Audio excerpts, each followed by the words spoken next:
నుంచి బాగున్నారా? మీరు ఎంత బాగుండాలని కోరుకుంటాను. ఈ రోజు మన ఛానల్లో నిమ్మకాయ పులిహార చేసుకుంటాను. దానికి కావాల్సిన పదార్థాలు ముందుగా స్టవ్ వెలిగించుకొని ఒక బాండలో పెట్టుకోవాలి. బాగా వేడైన తర్వాత ఒక స్పూన్ ఆయిల్ వేసుకోవాలి. 3 ఎండుమిర్చి వేసుకోవాలి. వేరుశనగపప్పు వేసుకోవాలి. తాలింపు గింజలు వేసుకోవాలి.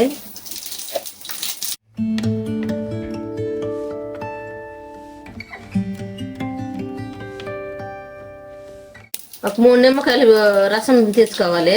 అవి వేసుకోవాలి. ఒక స్పూన్ పసుపు వేసుకోవాలి. ఒక స్పూన్ సాల్ట్ వేసుకోవాలి.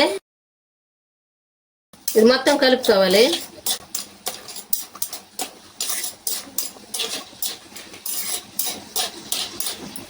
ఈ పులిహోర కోసం ఒక గ్లాసు బియ్యము పొడి పొడిగా అన్నం వండి పెట్టుకున్నాము.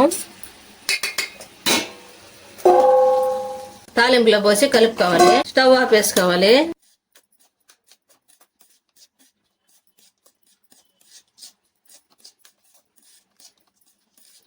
ఎంతో టేస్టీగా ఉండే నిమ్మకాయ పులిహోర రెడీ అయింది.